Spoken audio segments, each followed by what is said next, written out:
సరే, ఈ మెడికల్ కాలేజీల అంశం 1,000 సంతకాలను తీసుకుని రేపు జగన్మోహన్ రెడ్డి కలవబోతున్నాడు.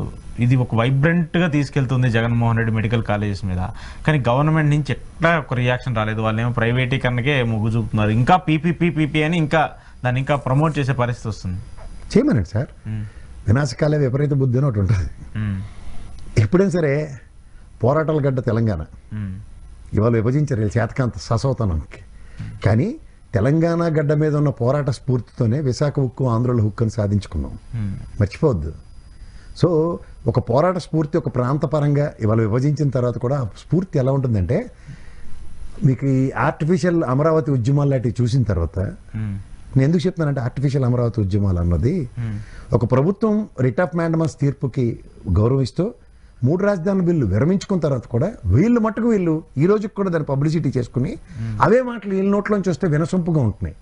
3 రాజధానుల అంశానికి సంబంధించిన దాంట్లో ఫైనాన్షియల్ క్యాపిటల్ విశాఖ అని ఇంగ్లీష్లో అంటే బాగా మాట్లాడారని మంచు లక్ష్మీలత పరవశించిపోతున్న వాళ్ళకి ఇవాళ 3 రాజధానుల మాట పక్కపెట్టి అక్కడి నుంచే పరిపాలన సాగించిన తర్వాత కూడా ఇంకా అదే అబాండాన్ని వేసుకుంటూ చేస్తూ మీరు చేసిన ఒక ఆర్టిఫిషియల్ ఉద్యమం చూడండి. దస్ రాష్ట్రంలో 17 మెడికల్ కాలేజీలు మా హక్కు. నేను కాదు, గౌరవ పెమ్మసాని గారు ఆయన మాట్లాడుతూ ఒక ఈఎస్ఐ హాస్పిటల్ అక్కడ పెట్టడానికి నా గడ్డి నాకు తినిపిస్తున్నారు. అక్కడ నేను క్యాబినెట్ వాళ్ళతో మాట్లాడినా, మా ఆఫీస్ నుంచి అధికారులు వెళ్ళినా నా దగ్గర ఓ 17 మెడికల్ కాలేజీకి ఒక ప్రభుత్వం ఎలాంటి లాబింగ్ చేసి ఉంటుందో మెడికల్ కౌన్సిల్ ఆఫ్ ఇండియాకి ఇలాంటి ప్రాథమిక అవగాహనలు కూడా లేకుండా వాళ్ళు ఉన్నారా అన్నదానికి నేను 4 సార్లు గిల్లుకుని, అంటే ఒక ప్రభుత్వ పరంగా 17 మెడికల్ కాలేజీలకు తెచ్చుకోవడానికి చేసిన ఒక బృహత్తర కృషిని తృణప్రాయంగా తీసేస్తూ ఒక చిన్న ఈఎస్ఐ హాస్పిటల్కి నేను చేసిన పని చాలా గొప్పదని పెమ్మసాని గారు అభివర్ణిస్తున్నప్పుడు జస్ట్ లైక్ ఎంప్లాయీస్ లాగే చేత మీరు ప్రశ్న సమాధానం మీ దగ్గర ఉన్నోడికి సమాధానం ఏం చెప్పాల్సిన అవసరం లేదు. అంచేత రీసెంట్ పాస్ట్లో అమరావతికి సంబంధించిన విషయంలో కూడా పెమ్మసాని గారు మాట్లాడుతూ ఇదే క్యాబినెట్ గెట్అవుట్ అంది ఆ బిల్లుని పార్లమెంట్ వేదికగా. గెజెట్ నోటిఫికేషన్ సంబంధించిన విషయం మీరే కదా చెప్పారు నాకు, మీరే కదండి మొదలెట్టారని. మాకు ఇవన్నీ సరదా కదా, ఎందుకంటే మేము రాష్ట్ర ప్రయోజనాలు కదా. ఒకసారి నా ఆంధ్రప్రదేశ్ వచ్చావా? అవును, ఒక పనికిమాలలో మాట్లాడుతుంటే నాకు ఎంత సిర్రెత్తుకు వస్తుందంటే అణువణువు ఆంధ్రప్రదేశ్ మీద తిరిగినోండి నేను. పుట్టింది అక్కడ కదా, ఉత్తరాంధ్ర. నేను పుట్టినోడిని అక్కడ కదా, పుట్టిన తెలంగాణ, కానీ నాకు ఆంధ్రప్రదేశ్తో సత్సంబంధాలు ఉన్నాయి. నేను తెలంగాణలో పుట్టానని ఈ రోజు నాకు అక్కడ నా పాస్పోర్ట్లో కానీ ఆంధ్రాలో పుట్టలేదని నాకేం లేదు. నా పాస్పోర్ట్లో ఇప్పుడు రెన్యువల్కి వస్తే ఏపీ అని రాసి ఉంది. చేత మాట్లాడినప్పుడు ఒళ్ళు దగ్గర పెట్టి మాడమనండి. తెలియకుండా మాట్లాడేస్తే ఎలా ఉంటుంది అంటే, చదువుకుంది ఎక్కడ, స్థానబలం ఎంత ఉంది, ఎవరెవరికి ఇల్లు వాకిళ్ళు ఎక్కడ ఉన్నాయి. ఒక దగ్గర చదువుకుంటే ఇంకో దగ్గర ఉద్యోగం చేయకూడదా? అదే వీళ్ళకి రాజ్యాంగాలు తెలియవు కదా. ఎర్ర పుస్తకాలు, పసుపు పుస్తకాలు, పసుపు రంగులు రక్తాలు ఉన్న వాళ్ళకి ఏం తెలిస్తే? రాజ్యాంగం ఇచ్చిన హక్కు ఎక్కడంటే భారతదేశంలో ఎక్కడైనా నివసించే హక్కు ఉంది, ఎక్కడైనా ఆస్తి కొనుక్కునే హక్కు వచ్చింది, జమ్మూ కాశ్మీర్లో తప్ప. ఇది కూడా తెలియకుండా వాళ్ళు డిబేట్లకు వస్తే నేనేం చేయాలి అటువంటి సమాధానం? అంచేది ఇప్పుడు ఉద్యమాలు ఆర్టిఫిషియల్గా నిర్మించే దగ్గర అది మీరు ఇందాక అంగన్వాడీ రైతులకి, అంగన్వాడీ వాళ్ళకి జీతబత్యాల మీద పెంపుదల ఉన్నప్పుడు గుర్రాలతో తొక్కించినంత అనుభవం ఉన్న వాళ్ళ దగ్గర జీతాలు ఇవ్వకపోయినా నష్టం లేదు. దీనికన్నా ఇక్కడ మెడికల్ కాలేజీకి సంబంధించిన నిన్న జన వెలువలు చూశారు కదా, మండల స్థాయిల దగ్గర నుంచి నియోజకవర్గాల స్థాయి దగ్గర నుంచి. నేను ఒక డిబేట్లో విన్నాను, చాలా ఆశ్చర్యం వేసింది. ఒక మండలంలో 50,000 సంతకాలు ఉండవా?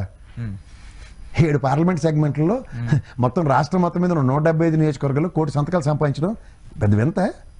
నేను ఇంకా బేసిక్ లాజిక్ చెప్తాను. 40% ఓటు బ్యాంక్ ఉన్నాడు, కార్యకర్తను పిలిచి సంతకాలు పెట్టరు ఎగ్జాంపుల్. కానీ కార్యకర్త వైఎస్ఆర్సీపీ నడిచేదే ఆంధ్రప్రదేశ్ పౌరుడే కదా, వాళ్ళందరూ ఆ రాష్ట్రానికి చెందిన వాళ్ళే కదా. ఆ ప్రాథమిక లాజిక్ కూడా లేకుండా వీళ్ళకి బాగా అలవాటు కదా. రాజశేఖర గారి పాదయాత్రని, జగన్మోహన్ రెడ్డి గారి పాదయాత్రని పొలిట్ బ్యూరోలో కూర్చొని తృణప్రాయంగా తీసిన తర్వాత మాడు పగిలిపోయినట్టు ప్రభుత్వ స్థాపనలు జరిగిన తర్వాత వీళ్ళు కుడితిలో పడ్డ ఎలకల్లా కొట్టుకున్నవి మర్చిపోతే రేపు పొద్దున గవర్నర్కి ఇస్తే కాగితాలు అమ్ముకోవడానికి తప్ప దేనికి పనికిరావు. గవర్నర్ దగ్గరికి ఇవ్వడం అన్నది ఒక పెద్ద వేస్ట్ ప్రక్రియ అని నేను చెప్తాను.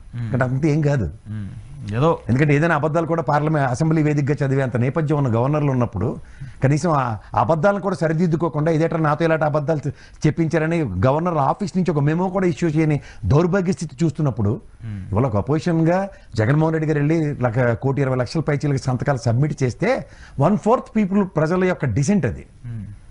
దాని మీద కూడా ఆక్రందన స్పందన లేకపోతే ఇది ప్రజాస్వామ్యంలో ప్రజలు ఎలాంటి సమాధానం చెప్తారో రాబోయే రోజుల్లో కాలం నిర్ణయిస్తుంది. ఇవాళతో ఇక్కడితో ఆగిది కాదు. ఒక జనప్రబంజనాన్ని తృణప్రాయంగా తీసేసి 17 మెడికల్ కాలేజీలు లేవని చెప్పి సీట్లు దగ్గర 3,000 మంది పిల్లలు చదువుకుంటున్నారు. అవును. ఎగేసుకుని పొగేసుకుని ఎక్కడ పడితే ఆడ పోయి చదువుతుంటారు కదా ఎంబీబీఎస్లు.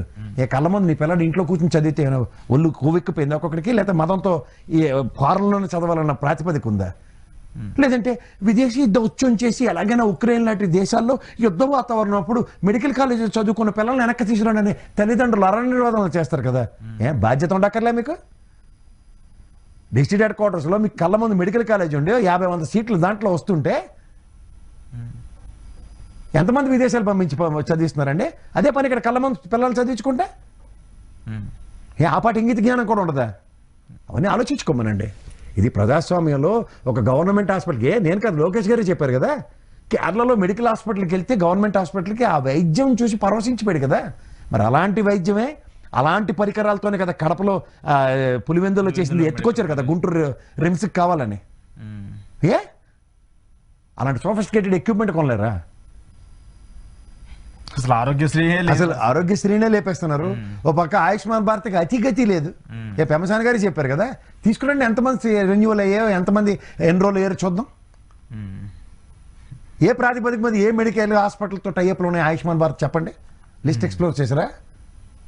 అసలు కన్సిడర్ చేస్తే ఆ ప్రైవేట్ హాస్పిటల్స్ వాటిని దాన్ని అంటారు మొదటిదానికి దిక్కులేట కడదానికి కళ్యాణం అని. ముందు ఇక్కడ ఉన్న ఆరోగ్యశ్రీకి దిక్కులేదు కానీ మీకు ఆయుష్మాన్ భారత్ కావాల్సి వచ్చిందని అడుగుతున్నారు అక్కడికి వెళ్ళిన వాళ్ళకి.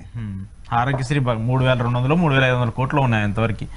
మళ్ళీ అది జగన్మోహన్ రెడ్డి పెండింగ్ పెట్టాడు కాబట్టి దానికి పెండింగ్ పెడితే బాలకృష్ణ గారికి బిల్లు ఎలా వచ్చేసారు కనుక్కోండి. ఆయన కూడా హాస్పిటల్ ఉంది కదా, ఆయనకు వచ్చే కదా బిల్లు. పెండింగ్ ఉంటేనే కదా క్లియర్ అయ్యే. ఏ ప్రభుత్వం అయినా వెళ్ళిపోతున్నప్పుడు ఉన్న ఎక్స్చెక్కర్కి 8,000 కోట్లు మీకు ఇచ్చి వెళ్ళారు. 10 కోట్లు 100 కోట్లు కూడా ఇవ్వలేదని చెప్పిన నిర్మల రామకృష్ణ గారికి వెసెస్ 7-8 కోట్లు ఇచ్చిన ఈ ప్రభుత్వంలో ఈ ఆరోగ్యశ్రీ బిల్లును మిగిలిన మెడికల్ కాలేజీలు కంప్లీట్ చేయడానికి మీకు వచ్చిన కష్టం ఏంటి? మరి విజనరీ ప్రభుత్వం కదా. రుషికొండ ప్యాలెస్కి ఈ రోజుకి కూడా కార్యాచరణ లేదు 18 నెలలు బట్టి. సిఏ సమిట్ అయింది కదా, అక్కడ విడిది ఏమైనా ఇవ్వచ్చు కదా. లేదా ఇక్కడ మీరు విజనరీ లీడర్ కదా, ఇక్కడ ఫలక్నామా ప్యాలెస్ ధీటుగా అక్కడ ఒక రుషికొండ ప్యాలెస్ కట్టొచ్చు కదా, పర్యాటక రంగంలో చేయొచ్చు కదా. మిగిలింది పరవశించిపోయి చూసి వచ్చారు కదా మీరు వెళ్ళి. ఏదైనా ప్రజల డబ్బుతో కట్టింది, అది ప్రభుత్వ ఆస్తి. ప్రభుత్వ ఆస్తి అని చెప్పేసి ఒప్పుకున్నారు కాబట్టి దాన్ని ఇంకా అభివృద్ధి చేయడానికి ఒప్పుకున్న తర్వాత కూడా ఇంకా ఆలోచిస్తున్నాం. అవునా నిజమా అని ఆశ్చర్యపోతుండ్రట. ఈ మెడికల్ కాలేజీల యొక్క ప్రజలకి ఒత్తులు వెలిగాయి. ఆ దీపం వెలుగు ఎలా ఉంటుందంటే 18వ తారీఖు గవర్నర్ ఇచ్చిన తర్వాత కార్యాచరణ ఉంటుంది. దాని మీద యాక్షన్ ఫ్రంట్ 1 వీక్లోనే ఎట్లా గవర్నర్ ఆఫీస్ నుంచి ప్రతిస్పందన లేకపోయినా, ప్రభుత్వం మీద గవర్నర్ దగ్గర నుంచి ఒత్తిడి లేకపోయినా, కేంద్ర ప్రభుత్వం నిమ్మక నీరెత్తి చూస్తూ కూర్చున్నా, ఇది ప్రజాస్వామ్యం. ఎందుకంటే కేంద్ర ప్రభుత్వం కనుసన్నలోనే వచ్చిన మెడికల్ కాలేజీలే. ఆయన అగ్రిగేట్ 134.50 లక్షల చొప్పున ఒక్కొక్క మెడికల్ కాలేజీకి కేంద్ర ప్రభుత్వ సహాయ సహకారాలు ఉన్నాయి. ఏం తెలుగుదేశం గవర్నమెంట్ రాగానే అవన్నీ ఎందుకు ఆగుతున్నాయి? అంటే జగన్మోహన్ రెడ్డికి ఇచ్చినప్పుడు తెలుగుదేశానికి ఏం లేవు, అందులో డబుల్ ఇంజన్ సర్కార్ కదా. ఇచ్చిన దాంతోనే కదా ఈ స్థాయిలో వచ్చాయి అన్ని 17 మెడికల్ కాలేజీలు. At least you can make the presence కదా. ఫస్ట్ స్లాబో సెకండ్ స్లాబో లేకపోతే పునాదులకు తీసి గోళ్ళ గట్టినవి కనబడుతున్నాయి కదా, కనిపిస్తున్నాయి కదా. ఆ లెక్కలు చెప్పొచ్చు కదా. ల్యాండ్ ఎక్విజిషన్ అవడం అయితే మా తాతయ్య ల్యాండ్ అది.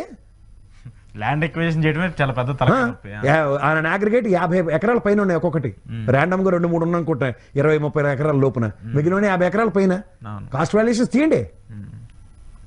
మరి వాటికి కూడా స్వచ్ఛందంగా ఇచ్చిన వాళ్ళు ఉంటారు కొంతమంది, లేదంటే గవర్నమెంట్ తీసుకున్నది ఉంటే అన్నీ ఉంటాయి కదా. అన్నీ ఉంటాయి కదా. గవర్నమెంట్ ల్యాండ్ ఉంటుంది, ఎక్వైర్డ్ ల్యాండ్ ఉంటుంది, ఎక్వేషన్ ఉంటుంది. ఇవన్నీ సమాధానాలు చెప్తారు కదా వాళ్ళ దగ్గర, లేకపోతే కదా. ఇప్పుడు మెడికల్ సత్య గారి దగ్గర ఉన్నాయి కదా ఫైల్స్, తీసి చూడండి ఒకసారి. Turn the page, learn the work.